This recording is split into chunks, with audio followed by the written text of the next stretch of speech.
It's 97 degrees. I'm seeing faces I ain't seen in years. We're all praying for a breeze. There are people I'm enjoying and others I'm flat out avoiding. But we all agree this year's been pretty hard, and we love Emily behind the open bar. Wounded in similar ways, wounded in similar ways. It sounds like something that a hippie would say, but the truth is we're wounded in similar ways.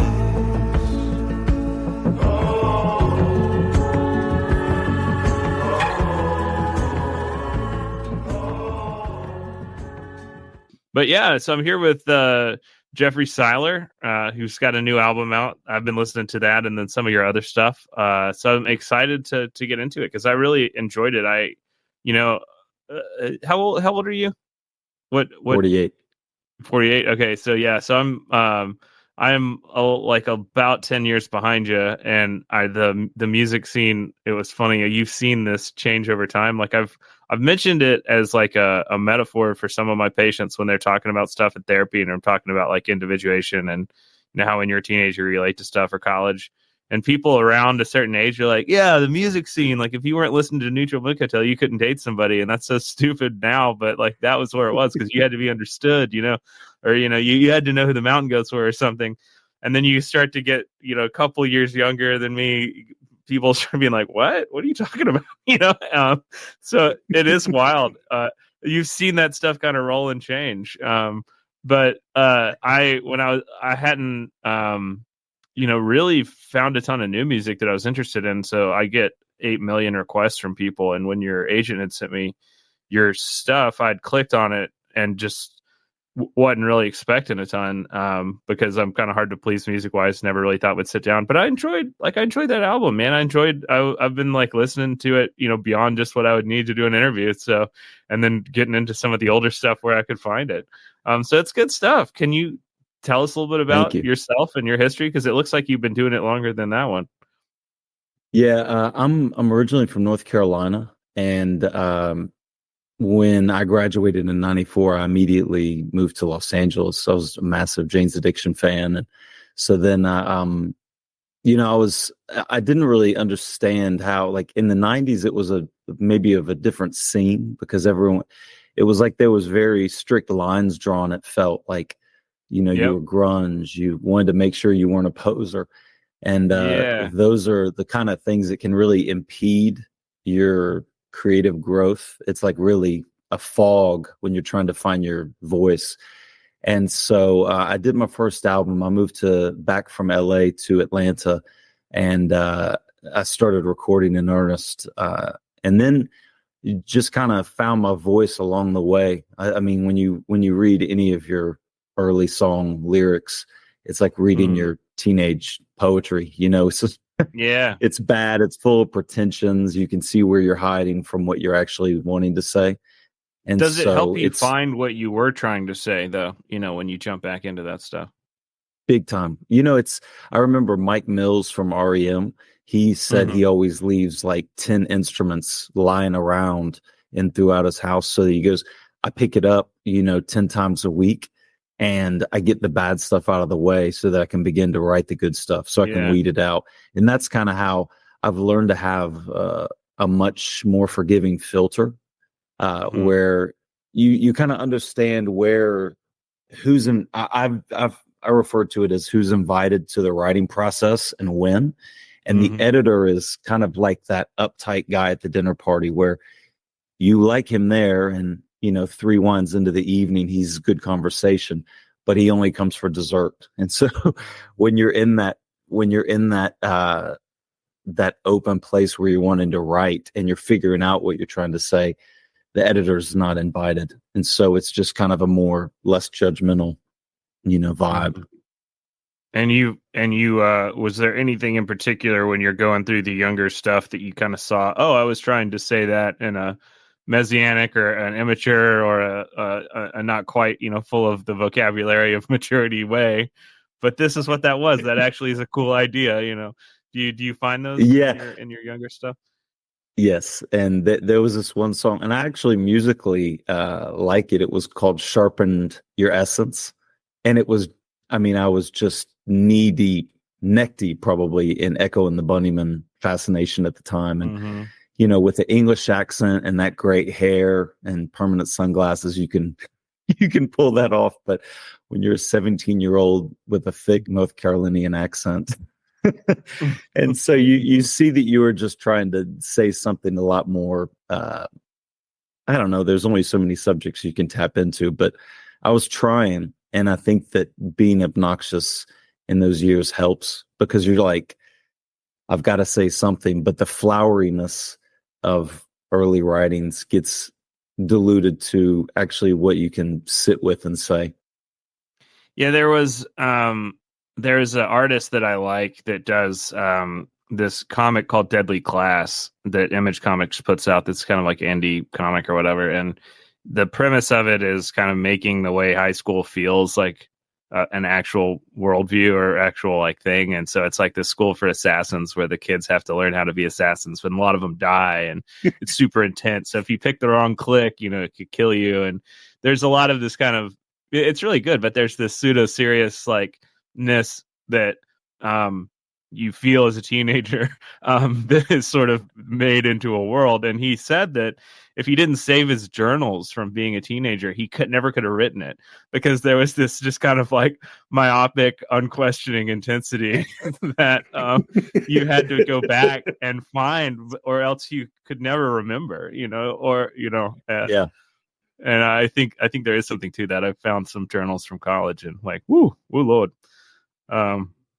Yeah, I was listening to, like, we're renovating an old home from 1908, just north of Austin. And so I've just had this huge lawn. And so I have all the time in the world to just listen to podcasts.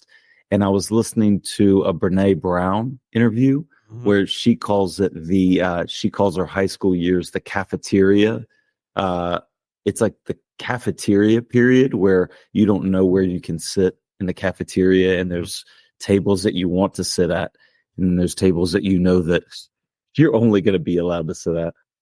And that's when I heard that, I know exactly that feeling. I can picture the cafeteria, and I can even remember specifically sitting at the table and this girl, Danielle Hahn, going, "Since when are you sitting at the popular table?" And I just felt like a balloon turn into a raisin right there.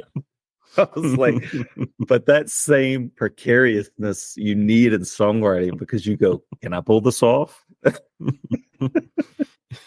Yeah, I think I survived just by kind of playing dumb. Like, people like this table. What's so good about this table? You can have it. I think people thought I was playing dumb, and I was like, no, I'm trying to play as hard as I can. Well, so you had said that you were in LA to do music, or in LA to do what when you head down there?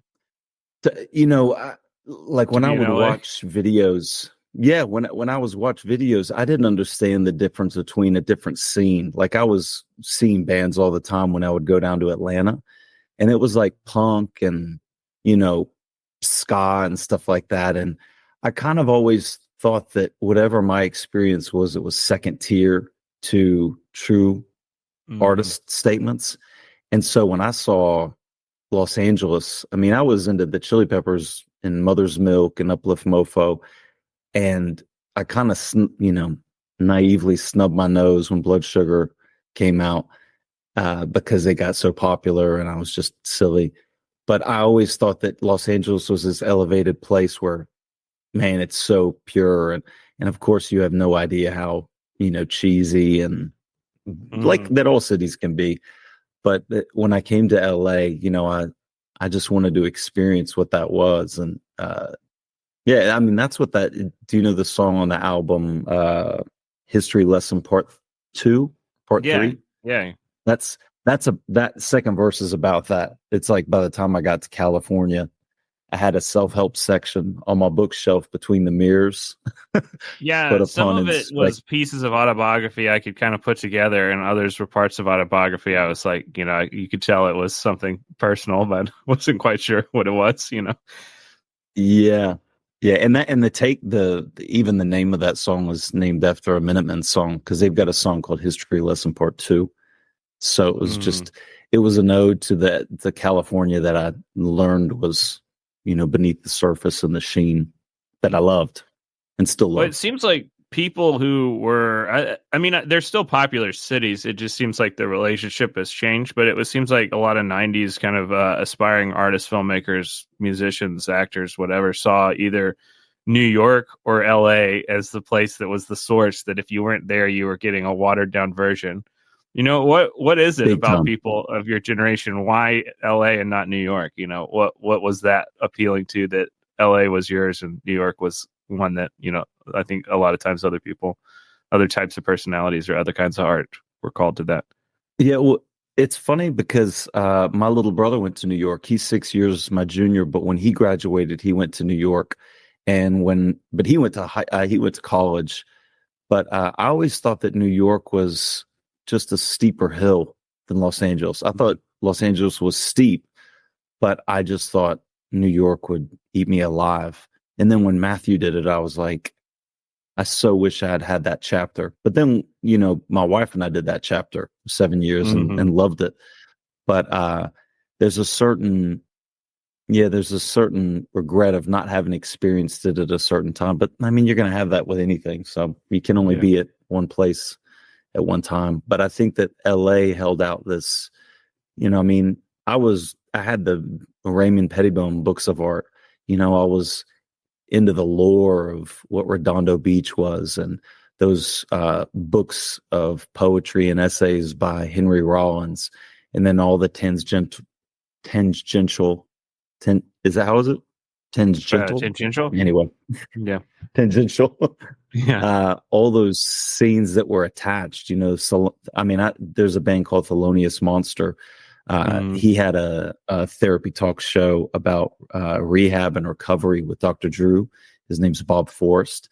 And I mean, he was Flea's best friend, and John Frusciante was in his band before, and that's how the Chili Peppers stole him. But I mean, he was introducing, the Chili Peppers to Peter Hook from New Order. So I read everything I could being in North Carolina and just living through Spin Magazine and all the odds. Well, and then you start making the music that, or the scene. How do you break free of the scene? Is that just kind of when college rock falls apart, or the segregation between grunge and punk and, classic rock and everything in the 90s? Where do you start? How do you, chart that progression of time?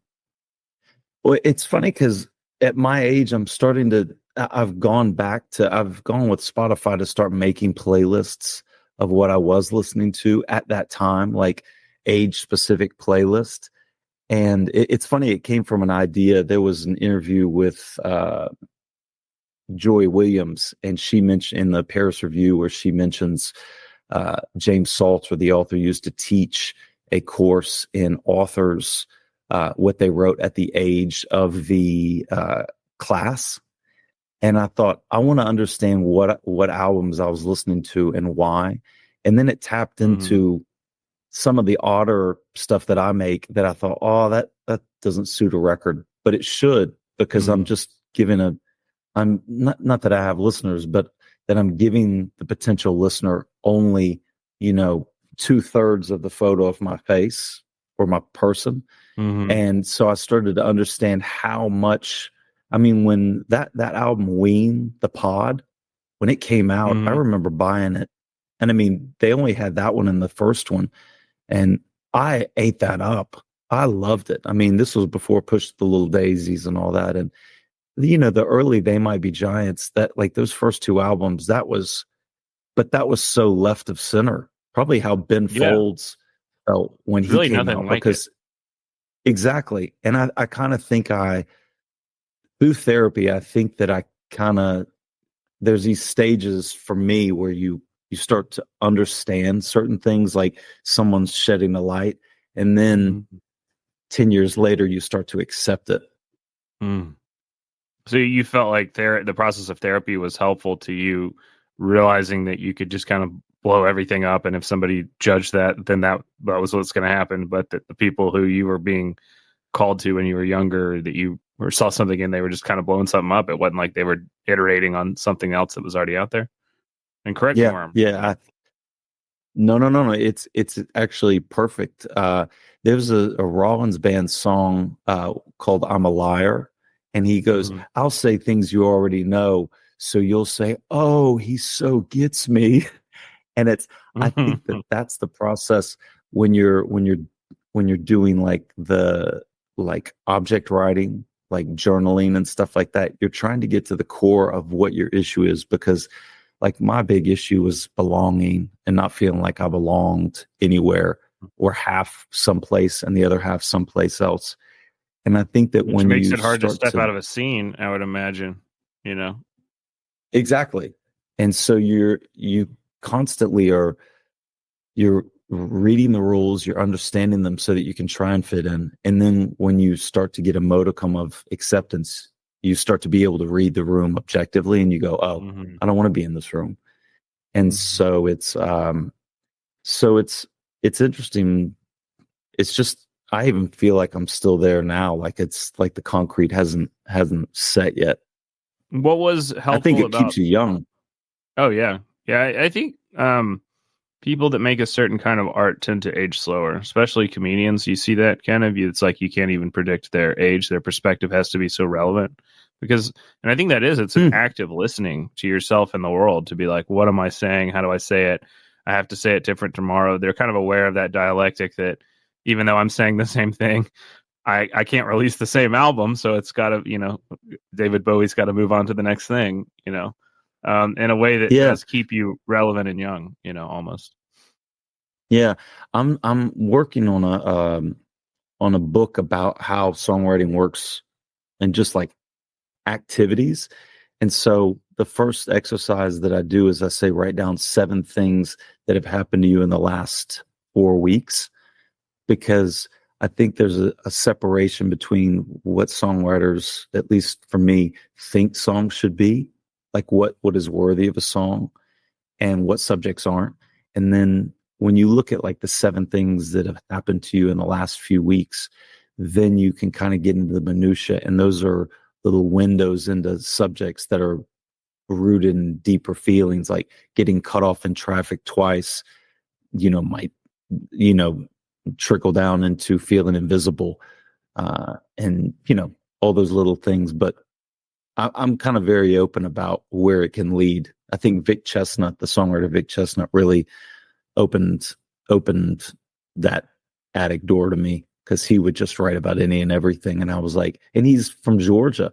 And so it's a strange way that someone from your locale doing it was, in a weird way, it gives you permission. I don't think that artists should wait for permission, but I think that a lot of artists do. And, seeing Vic, and I got to sit with him on his porch for a couple of hours, and you hear Jeff Mangum go, I moved to Athens to find God, and instead I found Vic Chesnutt. Yeah, Elephant Six Collective. I mean, that really was something that kind of passively changed music for about a decade, and the way it was made, and just even the network. I mean, everything was kind of a reference point when I was in school, because you had, I don't know. I mean, you're talking about grunge. You're a little bit older than me. It may be interesting before we get into like your style and your genre to just kind of hop through some of the kind of peaks and swells of the culture of music, especially since some of the people are younger and they may not even be aware of those movements. But I mean, I remembered kind of Gen Xy people had to pick between a couple scenes. Like there were less scenes for them than there were for me. It was kind of like Cobain was someone you couldn't ignore, and grunge was kind of going out. It was like what everybody's older brother listened to. I mean, what was your experience with that, the post punk and all that stuff?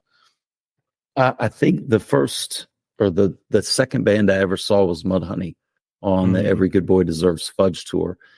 And you're almost in disbelief, because when you're in North Carolina, I finally was able to get cable when I was like 15. I can remember we would watch 120 Minutes, and Smells Like Teen Spirit was debuted on that at midnight. And, you know, I didn't know Bleach, and I heard that song, and I always VHS'd all of 120 Minutes. And I remember waking my little brother up the next day before school to play him that song. And we were both like, it was unheard of how monumental. I mean, you just felt like it ushered in that one riff. It's the power of just one idea. And it was, I think that when I'm hanging out, like a friend of mine, Honey, in Australia, she is 17, and her mom has been one of our best friends. And the context of hearing a song by like Stone Temple Pilots, it just disgusts me. Like, it just makes my stomach turn. But when you were in that age, you saw the rollout of all these bands. Like Nirvana came out, but Pearl Jam was right there. But it seemed like Stone Temple Pilots was one of those bands that the labels scurried to get their version of an Alice in Chains meets Nirvana. And when they came out, and Scott, and I was, part of the problem, where I just saw people as posers, but I still stand by, like, Scott Weiland, just unacceptable.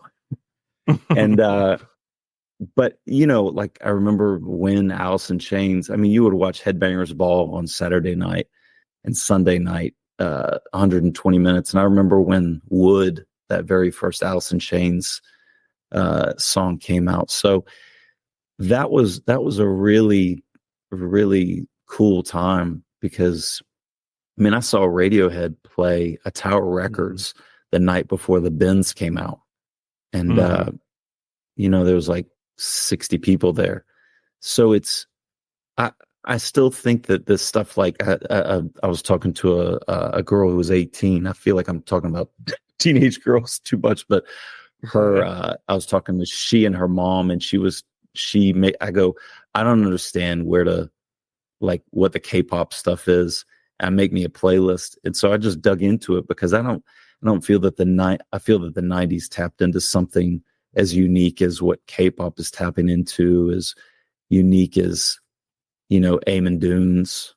I'm really open to just accepting that time moves on, and I love that it has. I would hate that if grunge just stayed what it was, and it just stayed as the king of the hill. I'm very happy that things move on. Well, what's interesting to me, I mean, we talk kind of about like social anthropology a lot on the podcast, and is it art, matter, and culture, or whatever. And one of the things is like, like, had Cobain lived, he probably would have just continued to change. I mean, Radiohead's still around. It doesn't sound anything like the Radiohead from the 90s, Yep. He probably would have gotten into other genres, and, he was a talented person. But I think one of the reasons why that suicide is held up as so relevant to like a generation too is it's like, boomers never really gave up any financial control still. I mean, they just statistically, they've got 80% of the country's wealth, but usually youth culture takes over. And with Gen X, it kind of skipped them, because they had these weird anomalies where the internet, everything they thought was cool was like gone by the time they graduated. In this way, that was kind of sad. It was like, they were like, yeah, publishing, magazines, zines, rock music, New York.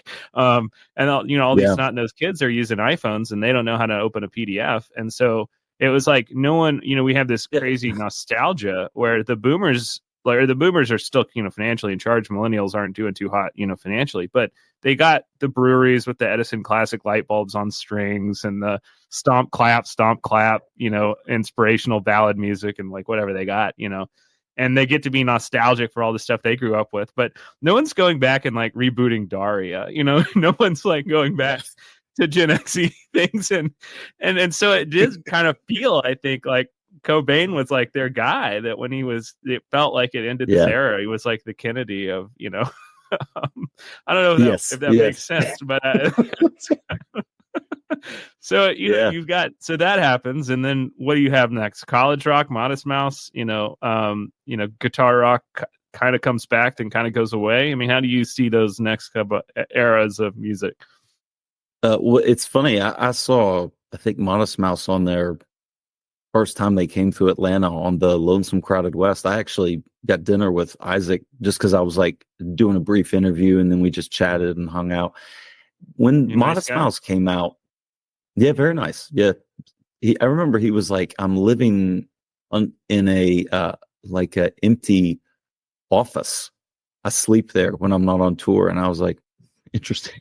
I was like, I was soaking it up, but I was trying to. He seemed like a very nice and magazine. very sad person. Real interesting guy. Yeah, but I remember when they came out, they were really branded as, really ripping the Pixies off. And but I mean, everyone's harsh on everyone. I'm not subscribing to that, but I remember articles saying that, but they were great live. And ironically, of all the bands I've ever seen, I have seen Modest Mouse more than any band. And I like Modest Mouse a lot, but I have just been given more free tickets to see I don't know why. Wow. But yeah, that was good. I mean, I was at the Jeff Mangum and Neutral Milk lived in Athens, and there was and so I went to the record release show at the 40 Watt in their hometown for In the Airplane. And because there was a record store next to it, I don't know if it still's there, but it's called Low Yo-Yo. But I think that different like sonic colors were coming to the light, like with when Neutral Milk Hotel came out within the Airplane over the sea. I was saying how like I got to go to their record release show, and you didn't know kind of what galaxy that was coming from. And in reality, it was, maybe a crossroads of Flaming Lips and Vic Chesnutt and all those different things. And so that was interesting. I think that Vic Chesnutt unlocked a lot for me because he just got into the minutia. You could kind of vaguely sew together all the little things, and he would use words like assuage. And he would, and I, read every interview and talked to him on his porch for a couple hours about songwriting one day, which is one of my most treasured memories. But then that, you're just piecing together how you're starting to view songs. And so that was, I can see all that lineage of the song era, the era specific songs that were clicking with me. So that then I was like, oh. And so then when you hear things like Spoon's meticulousness in their recording, and then you hear like what we were talking about with Big Thief, their looseness, but they're still like, she's a Kerrville, long time attendee. Like, I don't know Adrian. Could you tell us she's about friends of Kerrville friends. for people not familiar or not in the industry? Yeah, so it's like a songwriting retreat in Texas, and there's ones in Colorado, and you're just working with other songwriters, not necessarily just co-writing, but playing songs in different stages of completion, and you're getting feedback. And when I went to one of those, it was important for me because you're there in a community of people who largely are performing just with the accompaniment of an acoustic guitar. And so there's not a lot of places to hide. And so I like that, because I would have, like, say, written down versions of a song, and I go, I'm not sure about this lyric, I might change it later. And they would go, why? Like, change it now. Like, decide on what you're going to say. And I thought, oh, that can be done. And that kind of discipline I responded to, because I like the discipline of the folk world, but I'm just as tied to the art rock world of like Deerhoof, and one of my favorite bands is the Rocketeens. And so all those things were the soil that I came from.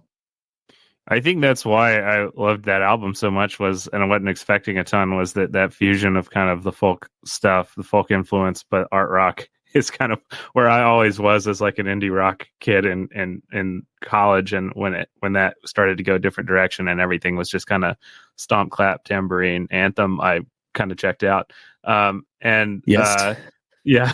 And when I was listening to you, it's like, this is the looseness of Dylan Planet Waves. There, people in the studio are having fun. There's not too much of a plan, like I'm not listening to Cake where everything is just so clean, like so smooth off. But then also there's this texture, like, the last, I heard it on that last Big Thief album where I was just like, man, you're really making me listen to specific sounds. This is like Wilco, A Ghost Is Born, where you're not just shredding on a rock song, you're really playing with the texture of stuff. And y'all do that really well. Like your album is great. How much are you writing with the people that you're recording with, or how much are they coming in, and what's the process of getting from the songwriting camp in Curvel to getting that album out in the form that it's out in? The way that I did this one is that I pretty much had all the structure in place. And then we went to Sean, the drummer's apartment in Brooklyn, and he had a full drum kit up, and Brian Betancourt and Adam Brisbane, and we were just sitting in that room, and we went through it, did the songs like twice. I kind of had loose chord charts for them to follow. I recorded it, and then we waited like 2 weeks, and all I did was just pour over those recordings. And then we went in an apartment in Brooklyn and just, recorded all those versions. I think we did 7 songs in the first session, like a 3-hour practice, and then 6 more. And then we recorded 13 for this album, and we didn't use 3. And so I kind of feel like my part's done when I have the structure and the words done. And then it's like, I don't want to keep a tight rein. I mean, when you're playing, the way that I wanted to make this record is I just went to as many shows in Brooklyn and New York as I could, and I wanted to watch the locals play. I saw, Buck from Big Thief, he play a house show, and I'm just watching the players and just soaking it in, and then you go, okay, cool. I just want to be in a room and I've done my part. And then Brian plays with Devendra now. All these, Sean, I think he's played with Kevin Morby and so forth. So then you just let them do their colors, and then you're just kind of moving the canvas so that they can paint on it here, there, up like that. And so then when you come away with it, you go, okay, cool. And then, the Linnea from Habibi, she's a good friend. And man, that was probably some of the most fun, is like after we had done a lot of the backing tracks, just Linnea coming over to my wife and I's house and us just having fun with the background vocals, because we're all Shangri-La fans and Francois Harding. So just having that, French girl background feel. And, my wife was like, listen to Beauty School Dropout, for a song like Jean-Francois, so that it's not just one dimensional. It's got sonic depth of field and emotional depth of field, because you can't just be all. The impediment for me with goth was that it just seemed all dark, and for me to believe the dark, I need to see some of the light, so that you see how dark is dark. Yeah, it's not the contrast that way. Yeah. Well, I think that's like that. The novice, the like early novice songwriter, like when you're like 14 and you write your first song, it's always going to be like, there's no contrast, there's no story, there's no loss. It's just, you're like, oh, I better get some serious images. And it's all like, I smoke cigarettes in the graveyard in the rain. Dad. And you got to start off, like looking at the beauty of the oleander and then meditating on its poison before you smoke the cigarette in the graveyard in the rain. I love that. I was thinking when we had been emailing back and forth to schedule, you just think about therapy. And when I was in Brooklyn, before we moved down to Austin, we were at this Thai place called Ugly Baby in Brooklyn. And so we were there with some friends and we were waiting on our table. And then we sit down, and literally at an adjacent table is Lee Ronaldo from Sonic Youth. And I was like, because, they were I remember when Dirty came out. And so they get up to leave, and I didn't want to bother them. But I walked out as they were waiting for their Uber. And I said, "Hey, Lee, my name's Jeffrey."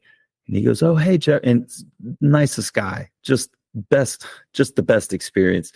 And I said, "Hey, I just wanted to tell you, when I was like 16, I was like chronically depressed, and my parents made me go to see a therapist. And so the therapist was going, 'Oh, you're really into music?' And I go, 'Yeah, I'm trying to get into this show, but it's sold out. It's this band Sonic Youth.' And he goes, 'Oh, do you know who Lee Ronaldo is?' And I go, 'Yeah, of course.' And he goes, 'He's my best friend.'" So Wow. I couldn't get it. I couldn't get into the show anyway, because I think it was like 21 and older. But the next week he came back with a note that said, "Hang in there, Jeff. Sonic Life, Lee." And I said, wow. that gave me it gave me chills just now, because it was just like, you saw these people as like, everything outside of North Carolina just seemed like so far away. And to see something, and I was not like the person to have idol worship of these guys, but they were unlocking and meant so much. They were building a bridge to sanity for me. And I was like, that Lee Ronaldo would take that time. So he was like, I go, "I didn't want to bother you during dinner, but I just want to," and he's like, "I am so glad you came up." And he gave me a hug, and his wife gave me a hug. It was just really touching. Yeah, that's really cool. It's neat, the connections that you're able to, that you have through the music that you do. Would you say, on your album, would you say your style is kind of confessional or conversational, or because there's kind of the two things that jump out to me are that, one, there's places where there's not like some big point that the singer songwriter is trying to meditate on, incredibly poetically. There's just kind of a subtle conversation and reflection about, like, isn't it kind of wild that works this way, and then the moment moves on, like you're talking to the audience at a bar. And then there's also like a fixation on things that wouldn't normally be in a song, waiting in a line at a wedding and counting your drink tickets. I think the last time I heard drink tickets in a song, it was like on the Alopecia album by like Why, and which is, he kind of does the same thing. Is that something that you're aware of, or is that wrong? I don't know. No, it's definitely, I mean, it's like therapy, like when you watch Therapist on TV, they're explaining what your problem is. But with all the therapists that I've had, and I think it's like 3 or 4, I've always been underwhelmed by how much they make me reach the conclusion. And it's my understanding that that's the healthy way, because they're not always going to be around. And I think I've taken that to songwriting, where I'm like, this is my experience, and the specificity of the setting. Like, I remember Tom Waits saying, you should always know what the weather is like in a song. And I think that you really want to let people know where the furniture is, so that then they get a lay of the land, and then they can reach their own conclusions. Because, however, people are in a different seat than me. And so I'm trying to go, well, this is the view from the back seat, but you might be seeing the same landscape, but it's different for you. And you're talking on the screen, but not on my audio. So I want to make sure I'm not cutting you off due to the delay. No. No. There's a little bit of a delay, so I'm trying to figure out what's going on some of the time. But and I think that's like one of the reasons why writing a song in your 20s is different than writing a song in your 40s. It's like you kind of feel like you'll have something figured out, or there'll be some sort of ultimate truth at the top of the hill. By 35-ish, you're like, yeah, okay, I'm at the top of the hill. There's a couple ways down this thing, but I see where it goes. Like, this is kind of, the story feels less important in a way, but then that is ultimately, I guess, what makes the story important. There's like a Yeah. therapist that worked with all these famous LA actors that were like all the people that went on to be famous in the 90s and the 2000s. He's like a real old kind of Jungian guy. And he had said in an interview, I think with Mark Maron, about how like he would just tell them to bring the shadow in the room. They were trying not to be insecure. They were trying to not look at the limitations of their performance, and that made the performance flat. So he was just like, go in there and be terrified in the interview. And that's that's it. And they're like, no, but it's a confident police sergeant. And he's like, yeah, that's boring. You need to be confident as a police sergeant because you're afraid. And that them taking the counterpoint to their performance made the performance work. And you kind of will do that in the songwriting a little bit, like that, the stuff that feels like a trope or silly, also being true. I mean, that wounded in similar ways, where you say like, well, it's almost like sounds like something a hippie would say. But it's also the name and the chorus of the song, but you're kind of like being your own, writing your own YouTube review there, and then responding to it in the thing in a way that becomes the song. Like that's clever. That's I don't know. I mean, what's your thought process there? In those songwriting retreats, everyone would say, cut that hippie line out. And I was like, that would be the exact line that Vic Chesnutt would keep in. And even if Vic wouldn't, I was like, that's right for me. I think that's the contrast, because that was and just as a footnote, that was a specific line. Like when we were in Imago couples therapy, that she said, Mother Nature has a way of matching us with people who are wounded in similar ways. And I was like, it's hard for me not to grab a pen, but then I would have been kicked out of it. But yeah, I think that, I want people to feel like I'm being conversational and honest with them, because I feel like now I understand how much a gift someone's full attention is to give to you. And so if you're asking them, please give me your undivided attention, then I want it to be rewarding, and I want them to go away going, I know what that, I feel like I've got a feeling. So I don't know, is that what you were saying? Or yeah, they're pretty open-ended questions. I don't know. Another question I got to ask. I'm always trying to like clean these podcasts up and get them the file ready, and then it'll be 2 a.m. I got to go to sleep, and then I get up at 6 and I'm taking the kids to school and be listening to the file in the car. So I didn't realize my daughter was like listening to the podcast, but now she started to like ask for whatever, and she's 6, she doesn't know what is going on. But so she was this morning. She was like, I want to listen to the podcast, and I was like, no, we can listen to your music. We don't have to do that. And she asked who the next person was, and I said I was seeing somebody who was it wasn't just a musician, they were a singer, a songwriter, and a musician, like Taylor Swift, because that was the comparison that she understood. Yeah. And I asked if she had a question, and she said, yeah, if you want to just write songs and sing them to people, how do you get money? So I said I would ask that question of you. Yeah. And which it was also going to be one of my questions, because we talk about the history of the industry artistically. Well, a ton of the industry financially is totally different. I mean, the streaming service thing has kind of made everybody be permanently on tour if they want to make money. Eventbrite is your option. The idea of, I mean, there's still some hipster record store holdouts, but if you are going to try and pursue it professionally, the landscape is different. I mean, can you say anything about that, or how you navigate that?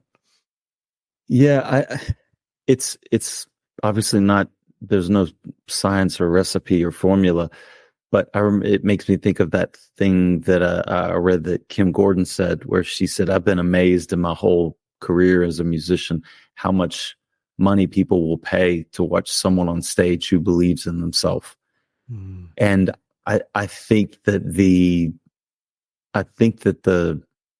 also Paul Westerberg said, if you aim for their wallet, you'll miss their heart by a mile. So I think that all those, and you're talking about two of the best musicians and songwriters in the past 40 years.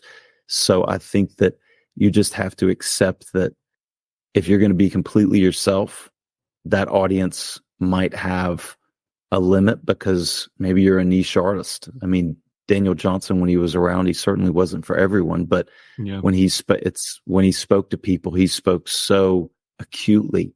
And so I think that your idea of money is also needs to be tied to realistic expectations, because if you are down to only be honest, then you are going to find the right people, and every dollar that they spend is going to feel like $1 million, because they will have accepted you for you.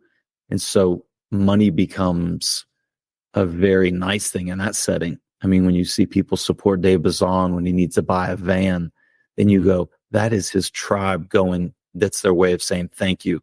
So I'm very interested in money in that way, because if I can create art because of that, I mean, it's like I got paid for working at a pizzeria, because I worked hard. And if I work hard at being honest and being vulnerable, then if that's rewarded commiserately by the right people, then I'm all for it. And it just, that comes with time, Well, and I think the cultural space that music fills, it's coming back as one of the only outlets for authentic, not celebrity, but like authentic public persona. YouTube and everything was kind of conceived of as, well, everybody will have a voice, and it won't. What is it that Andy Warhol had said, that everybody in the future will have their 15 minutes of fame. There won't be celebrity. As these cameras shrink and all that. But then it kind of turned into the people who are big, who make money. They can't have a personality, I'm too old for it, but it's like Mr. Beast or one of these people that is one of the younger, Gen Z influencer or something, said something about how, like, I can never say anything about myself or anything. Like, I have to talk, like, I want to have nothing. I don't even want to know who I am, was essentially what he said, in order to be a millionaire at, 20. And it's like, oh, that's, those algorithms have ripped all of that out of it. And, I think politics used to be something that people kind of saw. I mean, it's arguably largely been fake in my lifetime, but I mean, no one even is sort of pretending that right left is not just a performance. It looks weirder and faker than it ever has. And I think singer, songwriter, musician, I mean, there's kind of a rap feud going on right now. It seems like one of the only places where you can see a real authentic person doing a thing in any kind of part of our culture now. I don't know if you feel that or in dialogue with that, but it does seem like a trend. Yeah. And I think that it was gobsmacking that when Kendrick wrote that verse just about to Drake's son, I was like, whoa. Because that is so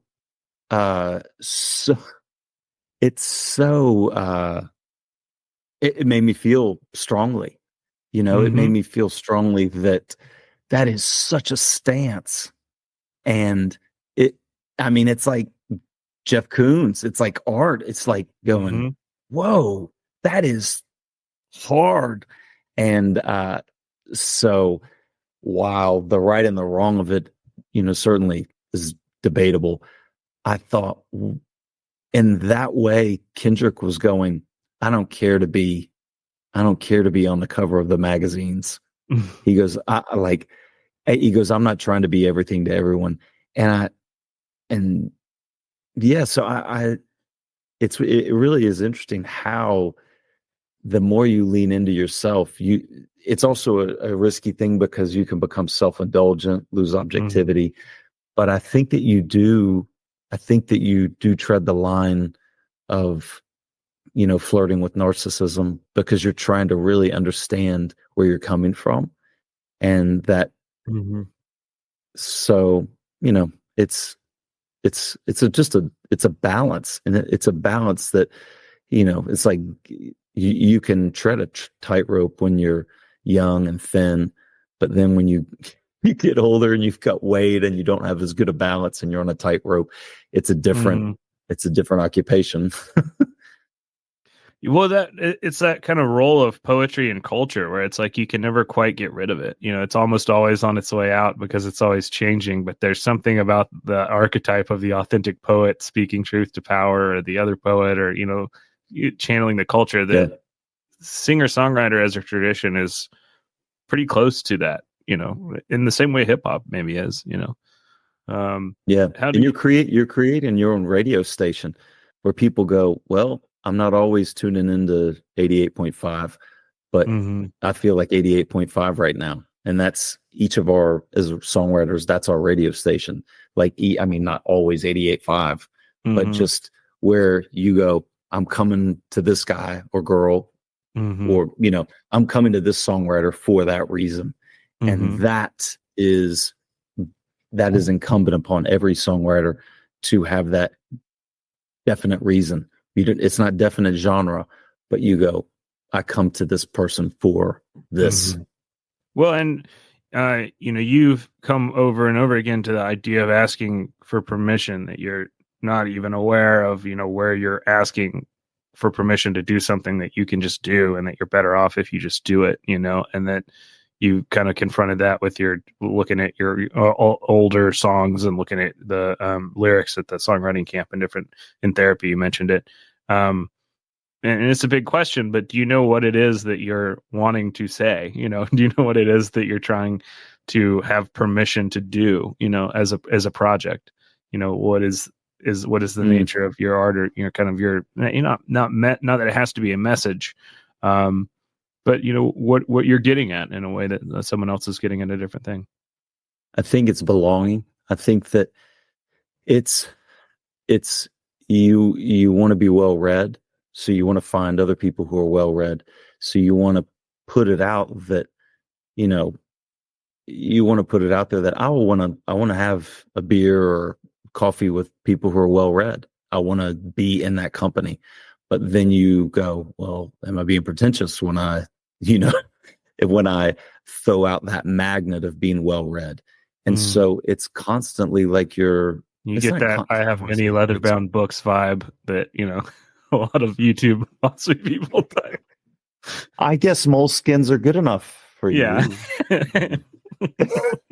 Whereas it's like today's a perfect example, like that's why it was a pleasure. Like, it's not lost time when we lost those few minutes recording, because it was like, you're exactly like, I would insist that we go to dinner if I came through Birmingham. Yeah. And so that's what you're trying to do. You're trying to build your community of people who make you feel like you belong.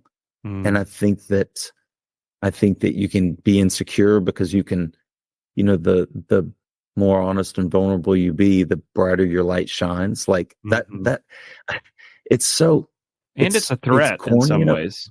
People hear something that they want to call, well, I think that vulnerability and authenticity is what other people are going to attack as pretentious, and as an artist, you're always vulnerable and insecure that is pretension, that it isn't really real, that it's somehow a performance of the self and not the real self.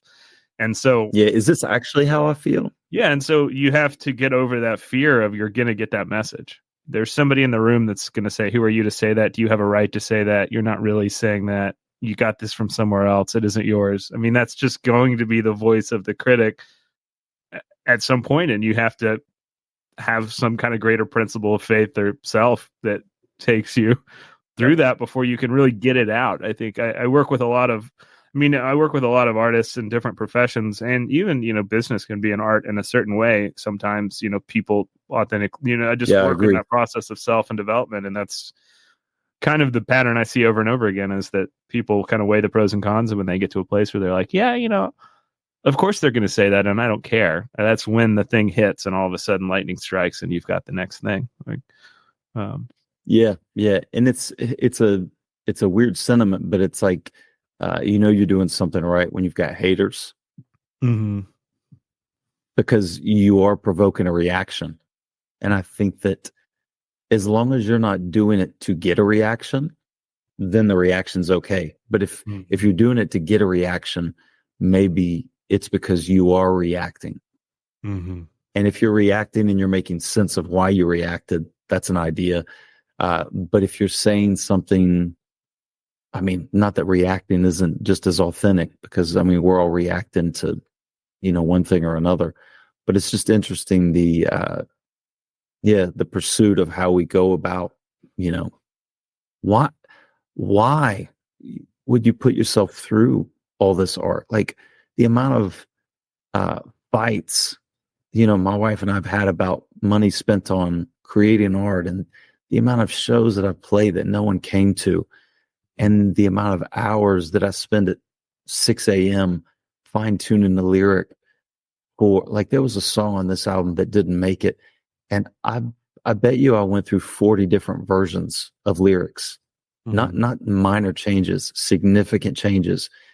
And at that point, you're like, I'm doing something wrong because I'm trying to make it perfect. And I mean, I don't know who said it, but it's like no art is ever completed. It's just abandoned. So, yeah. Or what is it? I think, was it Da Vinci that it was about stone carving? Said it like it just stopped in nice places or something. Ooh, I like that. Yeah, that's good. Yeah, that's very good. That you're never finished.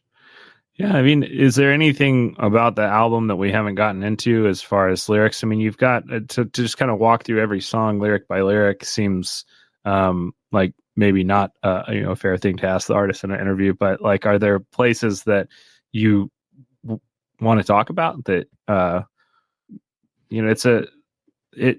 the songs are all very different, but they hang together. I'm glad that somebody's still making albums, as a project. Thank you.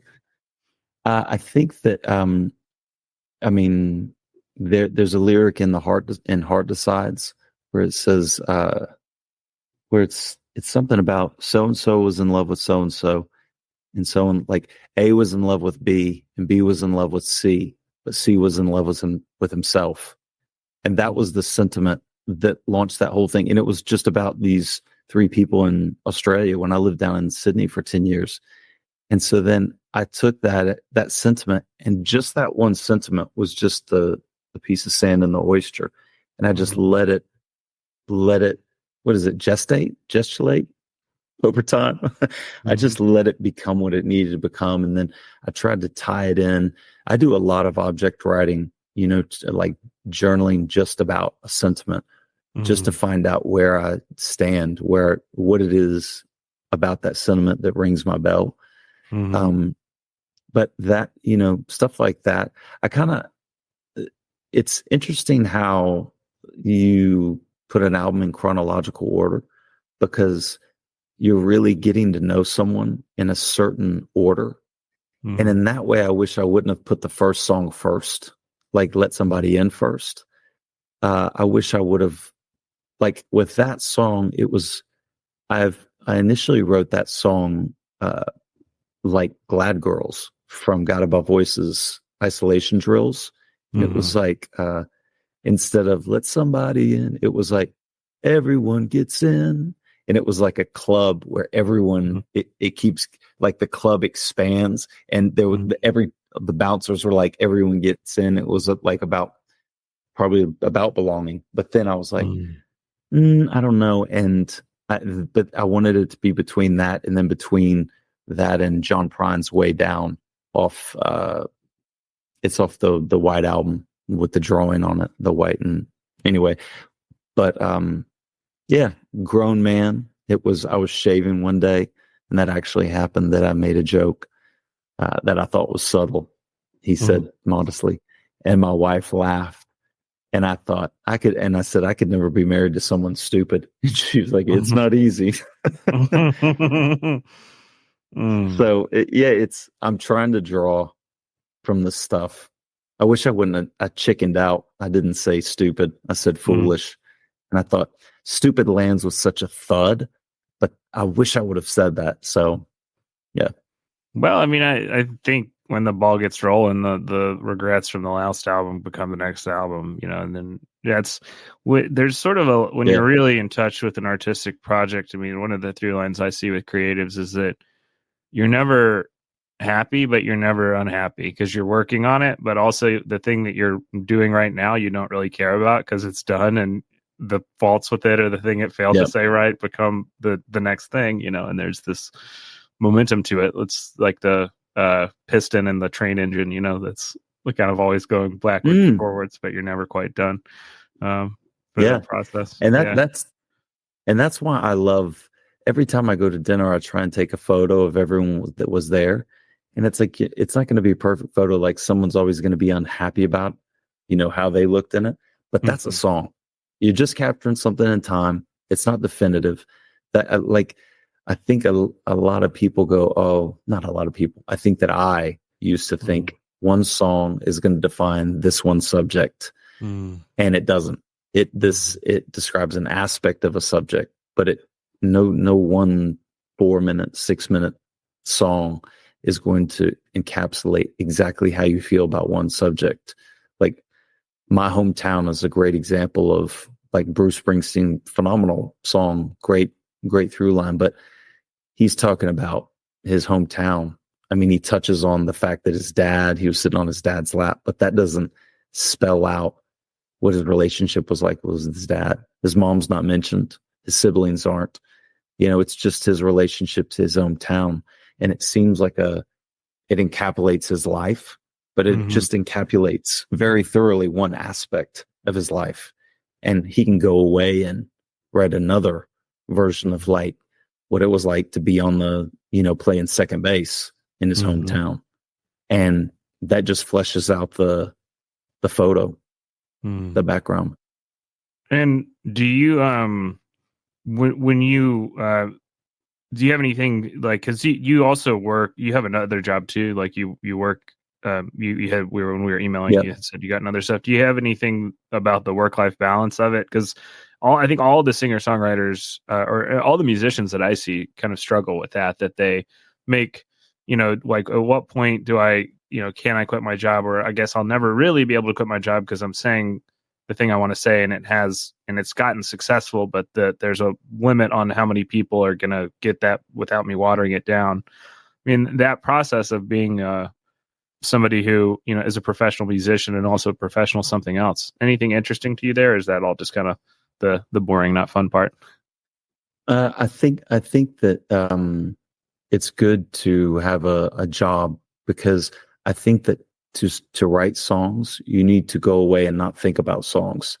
And I think the balance is, if you're, what was it that I think my wife was telling me, that there's a sweet spot of how much money you can make before your job owns you. And I think it was like maybe between like 110 to 175, which is, you know, a stratosphere that I doubt I'll be flirting with.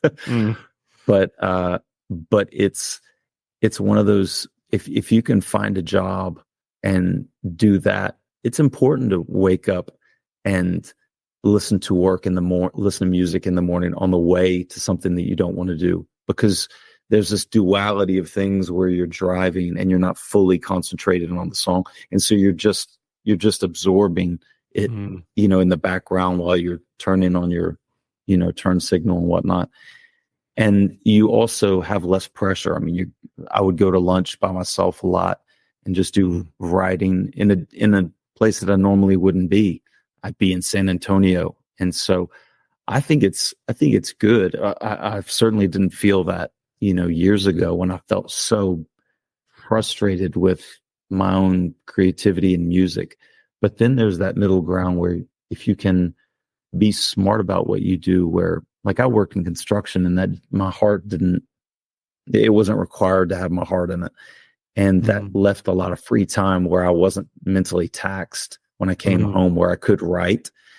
And then you get to the point where you need to play shows. You need to be in front of people, because that is its own. Just because you can write songs doesn't mean you're good at performing songs, even if you wrote them. You know, like you hear people do phenomenal. I mean, Jeff Buckley did a phenomenal cover of Hallelujah. And that's where songs take on a new form, when you can play them live in front of people and you get past the nerves. And I mean, Coltrane's always used to say, I practice 8 hours a week, 6 days a week, 8 hours a day, 6 hours a week, so that when I'm playing, I'm not thinking. it's second nature.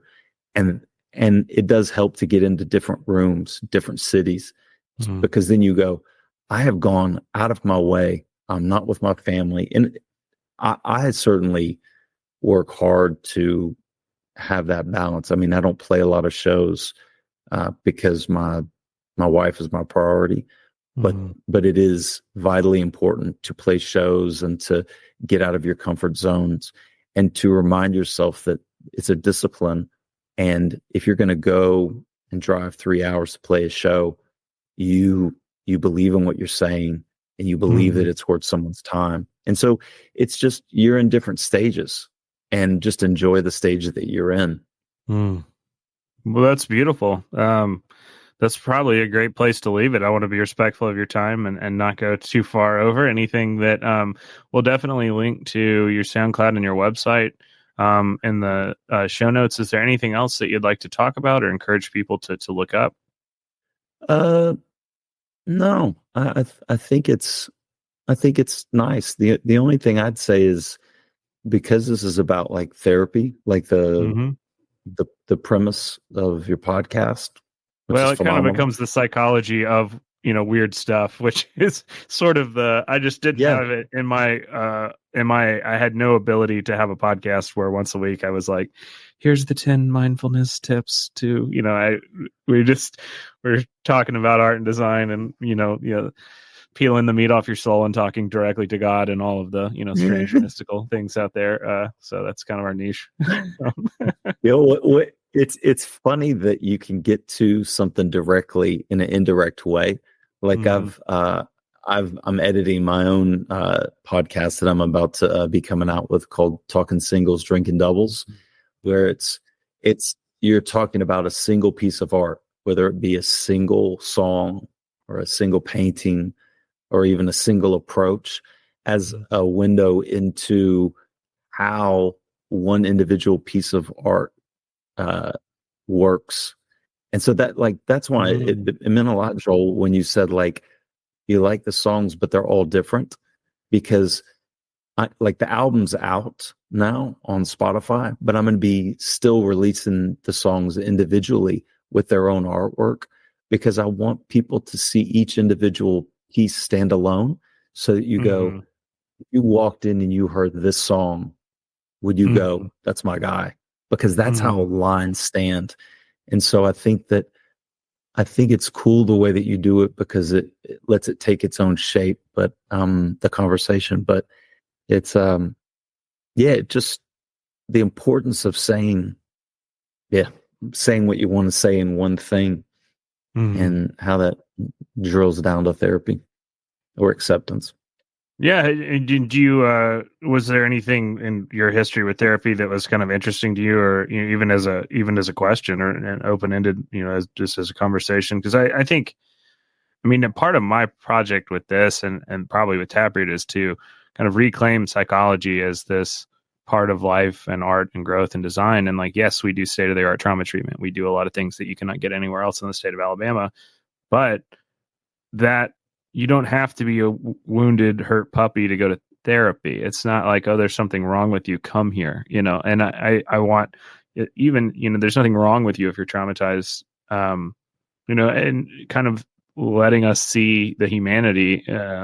Maybe I can't get rid of the liberal arts education, but in music and psychology and the artists that are and architects and all of that stuff. And I think when you lose that, there's a problem. Yeah. Go ahead. Yeah. My friend Sally, her mom has been in therapy her whole life. And then Sally goes, I just feel like going for a tune-up, like a 3 or 4 months just to work through things.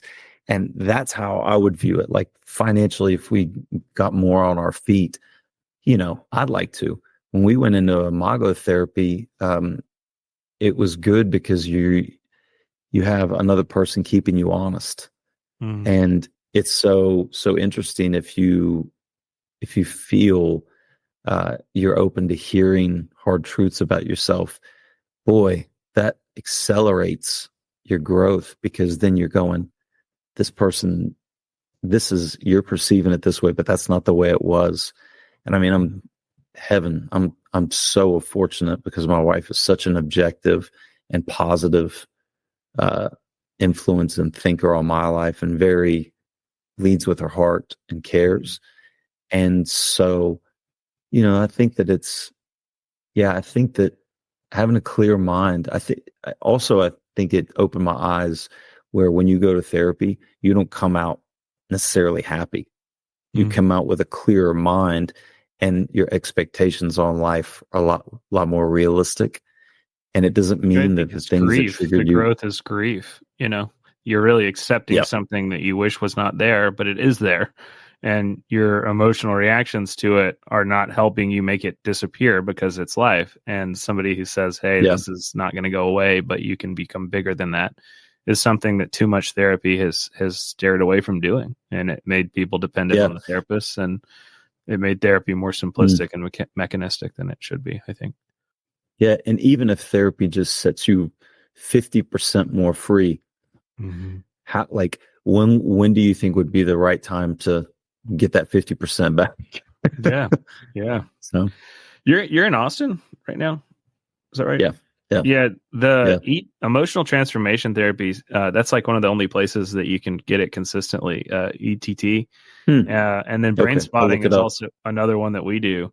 But they sound cranky as hell. Like, I wouldn't have believed any of it if I hadn't done it. And then, now, like, I'm so fascinated by the science, just because it took months for me to just be like, all right, this thing works. This is 100% replicatable.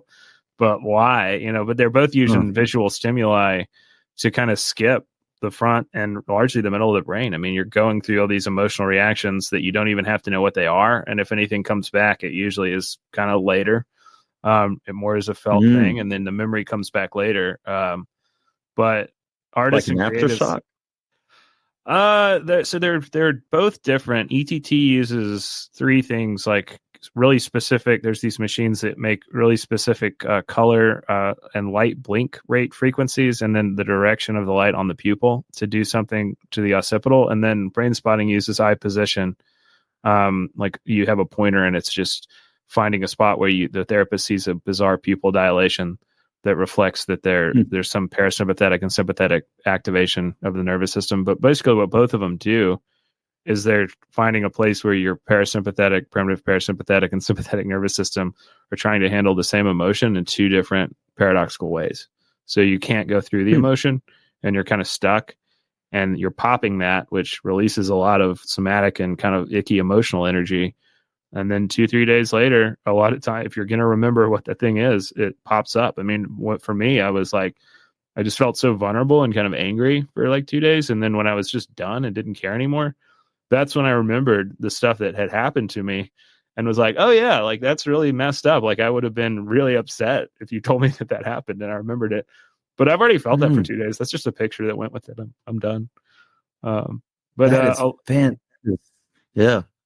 If you're ever passing through, you should stop by. You can try them. That's one of the things too. We're excited, the podcast studio, because if you want to do some serious long-term work, finding a therapist is a good thing, but they're so fast, like, I can show you a spot and what it feels like in just 5 minutes. A lot of times it spikes creativity and stuff. And so, artists will have these kind of periods afterwards, but you may want to look up somebody who does that if you're interested. It's a weird world. It's not the same stuff that was around in the 90s. Really? Yeah. I don't know if you've ever I read an interview with David Lynch, and he went to therapy, and he goes, the first session, he goes, will this at all impact, I mean, that's how David Lynch talks, will this at all impact my creativity? And the therapist goes, it could. And he goes, then I have to go. I was like, oh. I think therapy can impact your creativity in a phenomenal way. It broadens the colors you can paint with. Well, I think it's like a dated perception of the 80s and 90s that the artist has to be super tortured genius, and that when you take away the pain, then the art goes away. Like that is kind of a psychoanalytic or neo-Freudian psychoanalytic concept that isn't really true. that talking about the pain for a super long time, all of a sudden, you no longer have anything to say isn't it. It's that you're being able to tell, and you feel it a lot faster. Because brain spotting, I did hypnosis and existential therapy, and kind of then got more into a Jungian leaning thing for years. And the same process happens in therapy. It just speeds it up so fast, where you feel something that you felt like I can never go back there emotionally because it would kill me. That thing overwhelms you. You learn that you can hold it. And then all of a sudden you're like, oh, wow, I can do all this other stuff. I'm just allowed to do that. But it's like a week, instead of months of getting somebody there. And I think the newer thing is not, oh, the artist is tortured and sad. When you take the pain of childhood away, then I don't want to sing anymore. It's that I'm learning to tell the difference between my intuition and my intuition and creativity and my trauma reaction, the need to neurotically do something or pretentiously do it, or to control how I'm seen, it being separated from what I actually want to say. That's what I felt in my fiction and nonfiction writing. I'd like to send me your stuff, because I'd love to check it out. It's when you have weird. Nothing to hide.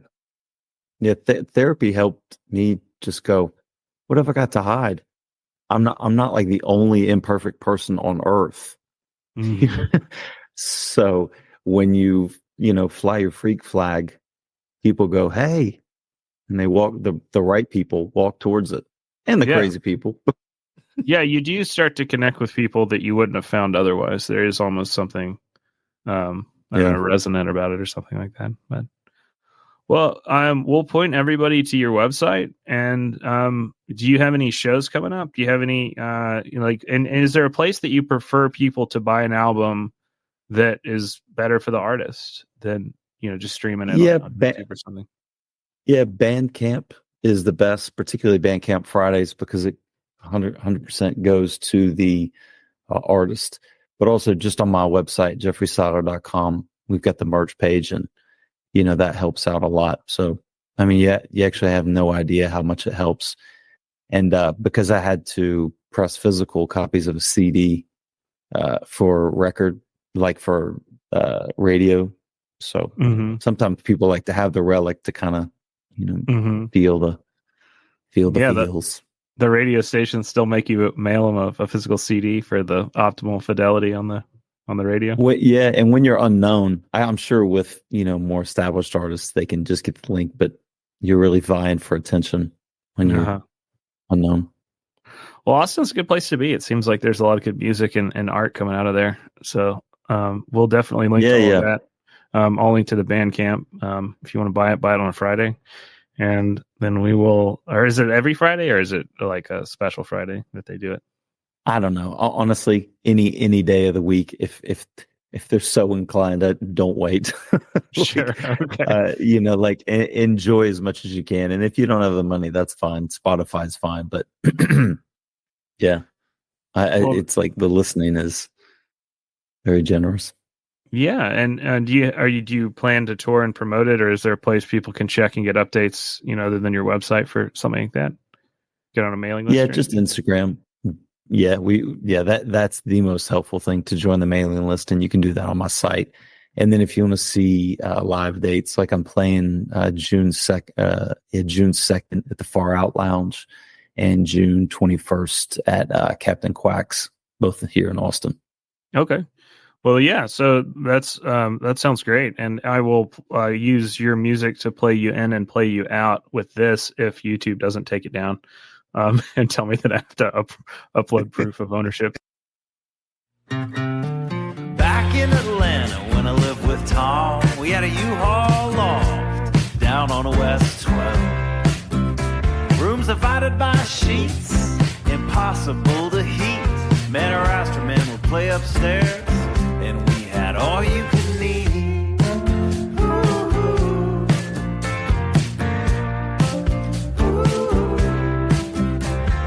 That was the year I swore off girls, and let me assure you, as a group they didn't even shrug. Then despite alarm bells, I fell headlong from Michelle, but her heart belonged to what's-his-face, who was in love with himself. Ain't that the way it all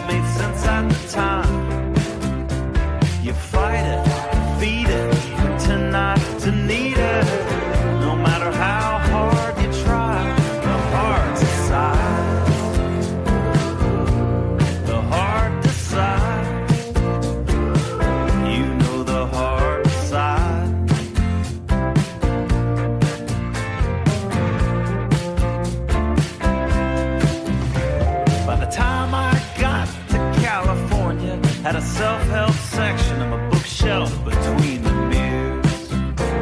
But upon inspection, while they glowed in their reflection, not even a page was dog-eared. Which of course is when you find real love, the perfect excuse to put everything else on hold. The irony, they say, is we could have been healing each other's pain, but wasted those first 10 years, pulling and pushing away. Ain't that the way? It all made sense at the time. You fight it, feed it, pretend not to need it. No matter how hard you try, the heart decides. The heart decides. Hard decides.